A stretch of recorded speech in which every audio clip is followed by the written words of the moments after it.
TS Singhdeo का एक बड़ा बयान सामने निकल कर आ रहा है। उन्होंने ये बयान दिया है कि कोई भी अपने से मुख्यमंत्री नहीं बनता, न बन सकता है। सब कुछ हाईकमान तय करता है। चुनाव से पहले अपने भविष्य पर लूंगा बड़ा फैसला। तो बीजेपी पहले अपना घर देखे। बीजेपी के पास सिर्फ 14 विधायक ही बचे हैं। तो ये बयान टीएस सिंहदेव ने यहाँ पर दिया है। ये बड़ी खबर, बड़ी जानकारी इस वक्त की आप तक पहुंचा रहे हैं। बड़ी अपडेट इस बीच रायपुर से सामने आ रही है। सिर्फ मुख्यमंत्री वाली बात नहीं रहती है। एक स्वाभाविक है कि मुख्यमंत्री की चर्चा होती रही है, तो वो तो है ही, पर वो मैंने हमेशा कहा और भूपेश जी ने भी कहा कि वो हाईकमांड के ऊपर रहता है। तो हाईकमांड अंततः जैसा निर्णय लें, क्योंकि हम या भूपेश या दूसरा तीसरा कोई भी मुख्यमंत्री अपने से नहीं बनता, न बन सकता है किसी भी दल में। वो हमारी प्रक्रिया होती है, एक हायरार्की है, हमारा प्रोटोकॉल रहता है और उस नाते तय होता है कि मुख्यमंत्री की जिम्मेदारी, तो वो एक अलग बात होगी। बीजेपी वाले अपने दृष्टिकोण से देखते हैं, लगता है कि कहीं आग तो नहीं लगी है, हवा दे दो भाई और तेज हो जाए आग।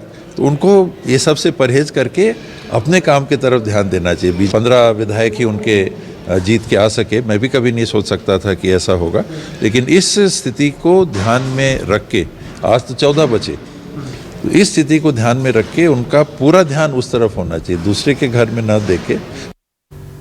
और इसी विषय पर चर्चा करने के लिए आपको बता दें कि हमारे साथ बीजेपी से प्रवक्ता अमित साहू जी हमारे साथ जुड़ चुके हैं। अमित साहू जी, न्यूज़ 24 मध्य प्रदेश छत्तीसगढ़ की स्क्रीन पर आपका बहुत बहुत स्वागत है।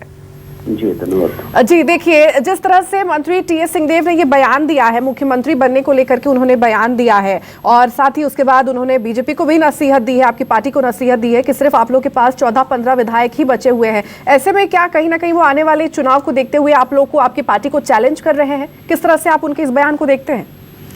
देखिए, चैलेंज करने का सवाल ही नहीं होता। एक तो पहले तो टीएस बाबा जी क्षुब्ध होकर, परेशान होकर, जलील होकर ये बयानबाजी करते हैं, क्योंकि देखो 2.5 साल वाले फॉर्मूले पर वो फेल हो गए।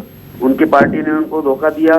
दूसरी ओर उनको उनके विभाग का काम करने इस मुख्यमंत्री ने नहीं दिया, जिससे क्षुब्ध होकर, जिससे परेशान होकर, जिससे व्यतीत होकर उन्होंने एक विभाग को भी छोड़ दिया और आज भी उसके विभाग के कई ऐसे अधिकारी बदल दिए गए। बाबा तो बड़े परेशान है, उस परेशान होकर उसे ऐसा बयान देना पड़ा।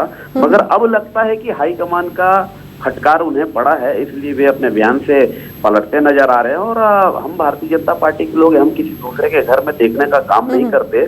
ठीक है अमित जी, ठीक है। इस बीच हमारे साथ कांग्रेस से प्रवक्ता धनंजय सिंह ठाकुर जी भी हमारे साथ जुड़े हुए हैं। धनंजय जी, न्यूज़ 24 मध्य प्रदेश छत्तीसगढ़ की स्क्रीन पर आपका बहुत बहुत स्वागत है।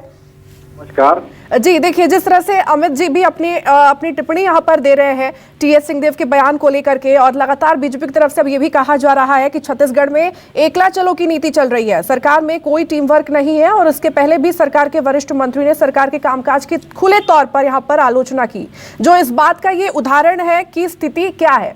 इसको लेकर अब क्या बोलते हैं, क्या कहेंगे आप? देखिए, मुझे ऐसा लगता है कि भारतीय जनता पार्टी को अपने संगठन के बारे में सोचना चाहिए। जहां हर वार्ड में एक अलग बूथ है, हर विधानसभा में एक अलग नेताओं का गुट है। कई गुटों में भारतीय जनता पार्टी बेहतर होता कि अपने नेताओं के बीच में सामंजस्य स्थापित करते, उस पार्टी खत्म करते और प्रदेश की जनता ने जो उन्हें विपक्ष में होने की जिम्मेदारी दी है उसे निर्वहन कर पाते। लेकिन भारतीय जनता पार्टी तो अपने घर को देखने के बजाय दूसरे घर में क्या हो रहा है इस पे झाका ताकी पे लगी हुई है।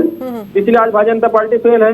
और टीएस सिंहदेव जी ने जो बातें कही है वो स्पष्ट है। अगर कोई चुनाव में जाएगा तो उसे कार्यकर्ताओं को भी तो जाना पड़ेगा ना, और कार्यकर्ताओं से चर्चा करने में कांग्रेस नेता कार्यकर्ताओं से चर्चा करते हैं, भारतीय जनता पार्टी में तो कार्यकर्ताओं से चर्चा होती है न नेताओं से। वहां तो डिक्टेटरशिप है, मोदी शाह ने जो कह दिया वहाँ फाइनल रहता है। तो भाजपा को अपने घर को देखना चाहिए। ठीक है, ठीक है, ठीक है धनंजय जी और अमित जी, आप दोनों का हमारे साथ जुड़ने के लिए और चर्चा करने के लिए आप दोनों का बहुत बहुत धन्यवाद।